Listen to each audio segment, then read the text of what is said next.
ਇਹ ਜਨਾਬ ਜਾਨਵਰ ਲੋਡ ਹੋ ਗਏ ਨੇ 7 ਜਾਨਵਰ। ਇਹ ਜਨਾਬ ਅਹਿਮਦਪੁਰ ਸ਼ਰਕੀਆ ਜਾ ਰਹੇ ਨੇ। ਤੁਹਾਡੀ ਭਾਈ ਹੋਰਾਂ ਨਾਲ ਗੱਲ ਕਰਾਣੇ ਸਾਰੀ।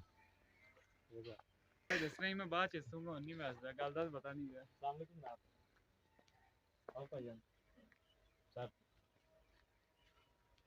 ਅੱਛਾ ਸਰ, ਇਹ ਦੱਸਣਾ ਵੀ ਤੁਸੀਂ ਤੁਹਾਡਾ ਸਾਡਾ ਰਾਬਤਾ ਕਿਸ ਤਰ੍ਹਾਂ ਹੋਇਆ ਵੀ ਸਾਨੂੰ ਕਿਵੇਂ ਸਾਡੇ ਕੋਲ ਤੁਸੀਂ ਆਏ ਹੋ, ਤਸ਼ਰੀਫ ਲੈ ਕੇ ਆਓ, ਕਿਵੇਂ ਰਾਬਤਾ? ਮੋਬਾਈਲ ਨੰਬਰ ਸਾਡਾ ਨੈਟ ਤੋਂ ਲਿਆ? ਨੈਟ ਤੋਂ ਲਿਆ ਤੇਰਾ ਮੋਬਾਈਲ ਨੰਬਰ। ਜੋ ਗੱਲਬਾਤ ਤੁਹਾਨੂੰ ਫੋਨ ਤੇ ਦੱਸੀ ਸੀ ਕਿ ਤੁਹਾਨੂੰ ਆਏ ਮੁਤਮਿਨ ਹੋਏ ਹੋ ਕਿ? ਬਿਲਕੁਲ ਜੀ ਬਿਲਕੁਲ, ਪੂਰੇ ਮੁਤਮਿਨ। ਪੂਰੇ ਮੁਤਮਿਨ ਹੋ ਜੀ? ਪੂਰੇ ਮੁਤਮਿਨ। ਤੁਹਾਡੇ ਆਇਆਂ ਦੀ ਦੀਦ ਹੋਈ ਹੈ? ਬਿਲਕੁਲ। ਜਾਨਵਰ ਜਿਹੜੇ ਲੈ ਕੇ ਜਾ ਰਹੇ ਹੋ ਇਹਨਾਂ ਵਿੱਚ ਜੋ ਵੀ ਤਸੱਲੀ ਤੁਹਾਡੇ ਅੱਖਾਂ ਸਾਹਮਣੇ ਸੌਦੇ ਹੋਏ ਜੋ ਹੋਏ? ਹਾਂਜੀ ਕੋਈ ਘਾਟਾ ਵਾਧਾ? ਨਹੀਂ ਜੀ ਨਹੀਂ, ਬਿਲਕੁਲ ਬਹੁਤ।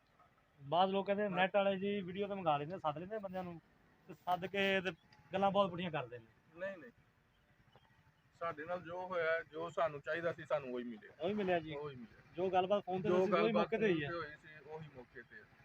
ਸਾਨੂੰ ਮਿਲ ਕੇ ਮੁਤਮਿਨ ਹੋ? ਬਿਲਕੁਲ। ਦੇਖਣ ਵਾਲੇ ਭਰਾਵਾਂ ਨੂੰ ਕੀ ਕਹੋਗੇ ਕਿ ਇਹਨਾਂ ਬੰਦਿਆਂ ਦਾ ਸਾਡੇ ਨਾਲ ਕੋਈ ਰਾਬਤਾ, ਕੋਈ ਮਸ਼ਵਰਾ ਕਰੇ ਤੁਹਾਡੇ ਨਾਲ? ਜੇ ਤੁਹਾਨੂੰ ਕੋਈ ਕਹੀਏ ਵੀ ਫਲਾਣਾ ਬੰਦਾ ਸਾਨੂੰ ਰਾਬਤਾ ਕਰਦਾ ਸ਼ਰਕਪੁਰ ਦਾ, ਤੇ ਉਹਨੂੰ ਸਾਡੀ ਗਰੰਟੀ ਦਿਓਗੇ ਚਲੇ ਜੋ ਬੰਦੇ? 100% ਗਰੰਟੀ ਦਿਆਂਗੇ। ਠੀਕ ਹੋ ਗਿਆ ਭਾਈਜਾਨ। ਤੁਸੀਂ ਬਾਹਰੋਂ ਕਿਹੜੇ ਮੁਲਕ ਤੋਂ ਆਏ ਹੋ? ਦੁਬਈ। ਠੀਕ ਹੈ, ਤੁਹਾਡਾ ਫਾਰਮ ਸ਼ਰਕਪੁਰ ਅਹਿਮਦਪੁਰ ਸ਼ਰਕੀਆ? ਅਹਿਮਦਪੁਰ ਸ਼ਰਕੀਆ। ਠੀਕ ਹੈ ਜਨਾਬ, ਬਹੁਤ ਸ਼ੁਕਰੀਆ।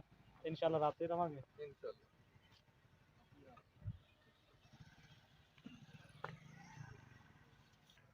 ਇਹ ਜਨਾਬ ਗੱਡੀ ਨੰਬਰ ਹੈ, ਦੇਖ ਲਓ।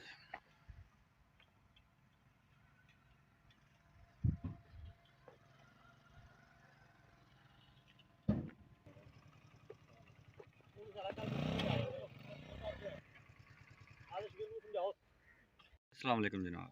ਇਹ ਜਨਾਬ 7 ਜਾਨਵਰ ਲਏ ਨੇ, ਲੋਡ ਕਰਾਉਣ ਲੱਗੇ ਜਨਾਬ। ਅਹਿਮਦਪੁਰ ਸ਼ਰਕੀਆ ਜਾ ਰਹੇ ਨੇ। ਹਾਂ ਭਾਈ ਹੋਰ ਸਾਡੇ ਕੋਲ ਮੌਕੇ ਤੇ ਆਏ, ਇਹਨਾਂ ਨੇ ਜਾਨਵਰ ਸਾਡੇ ਕੋਲ ਖਰੀਦੇ ਨੇ, ਇਹ ਲੋਡ ਕਰਵਾਉਣੇ ਜਨਾਬ।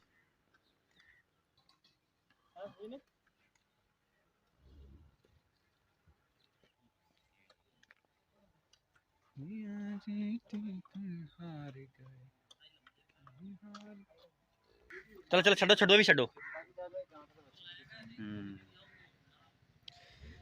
जनाब। 7 जानवर ने, 7 जा रहे हैं जनाब अहमदपुर शर्किया। 4 गबना जनाब ते 3 जनाब सुइयां ही।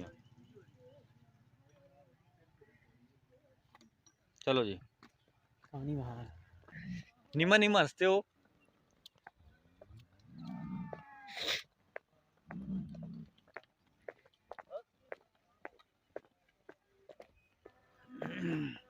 जनाब लोड हो रही है, डाला लगा हुआ है।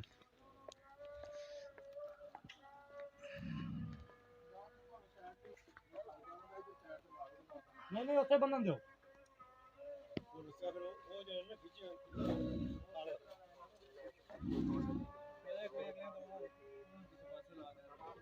करते करते पीढ़ी कर दे पहले फाड़ना बनने हो जाए, छोड़ना बनने हो जाए, बच्चे खोल ना जाए। किने भी गल ना पुटे ये रास्ता का थल्ले चाहिदा दी फिर और रसा नीवा कराना जेड़ा तू ऊंचा करता है साद और रसा ऊपर नीवा थल्ले कर बच्चे बनने हो ना छड्डो दूसरी।